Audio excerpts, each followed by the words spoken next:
Telescope یا دوربین انسان کی سب سے اہم ایجادات میں سے ایک ہے۔ دور دراز چیزوں کو قریب سے دیکھنے کے لیے ایجاد کی گئی اس چیز نے آسمان اور ستاروں کا مشاہدہ کرنے والوں کو وسعت نظر بخشی۔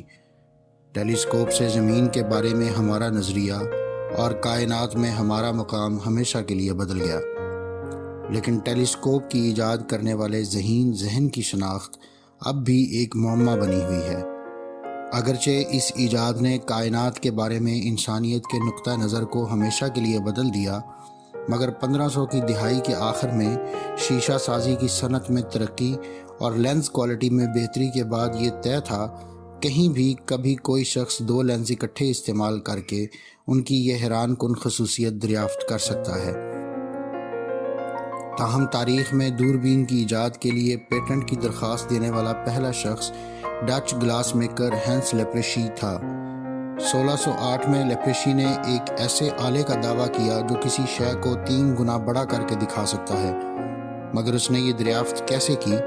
اس حوالے سے ایک کہانی یہ بھی ہے کہ اسے یہ خیال اپنی دکان میں 2 بچوں کو کھیلتے ہوئے دیکھ کر آیا جب انہوں نے 2 عدسوں کو اس طرح ترتیب دیا کہ دور کھڑی وین قریب نظر آنے لگ گئی۔ تاہم ایسا بھی کہا جاتا ہے کہ اس نے یہ ایک دوسرے اینک ساز زیکریس جینسن سے سیکھا تھا، جسے بعد ازاں اس نے اپنے نام سے پیٹنٹ کروانے کی کوشش کی۔ تاہم ایک دوسرا خیال جو حقیقت کے قریب تر معلوم ہوتا ہے وہ یہ تھا کہ چونکہ دونوں ایک ہی شہر میں رہتے اور ایک ہی پیشہ سے منسلک تھے، لہٰذا یہ قرینِ قیاس ہے کہ دونوں میں اس حوالے سے ڈسکشن ہوئی ہوگی، کیونکہ جینسن کو بھی کمپاؤنڈ مائکروسکوپ کا موجد مانا جاتا ہے۔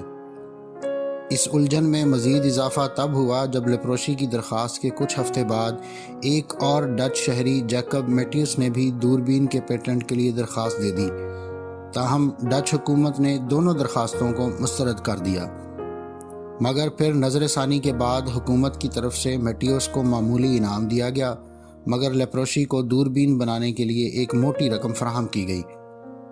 1609 میں اٹلی سے تعلق رکھنے والے مشہور سائنسدان گلیلیو گلیلی نے لیپروشی اور جینسن کے درمیان ہونے والے اس قصے کی رودات سنی تو اس نے بغیر اصلی دوربین دیکھے کچھ ہی دنوں میں اپنے طور پر دوربین تیار کر لی۔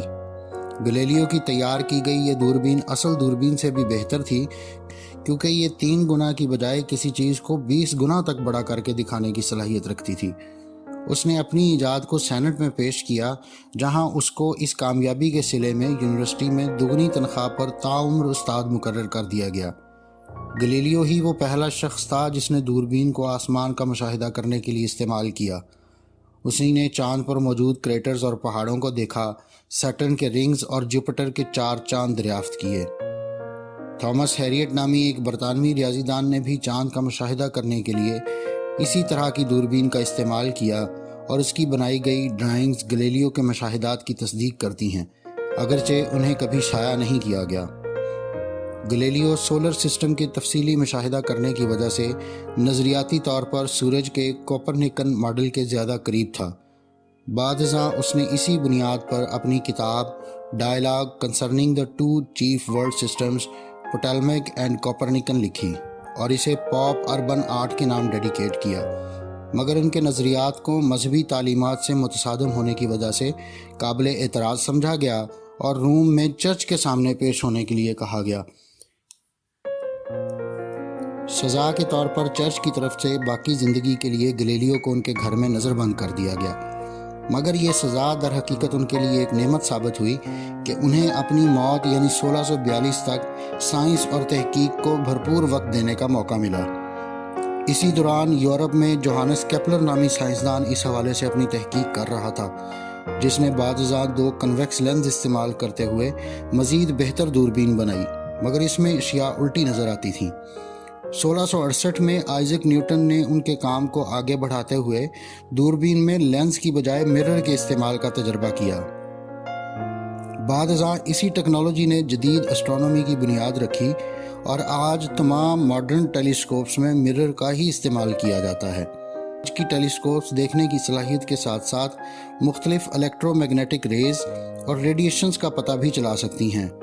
آج انہی ٹیلیسکوپس کی مدد سے انسان نے نہ صرف ان ستاروں کا مشاہدہ کیا ہے بلکہ کائنات کے ماضی کے بارے میں اہم رازوں سے بھی پردہ ہٹایا ہے۔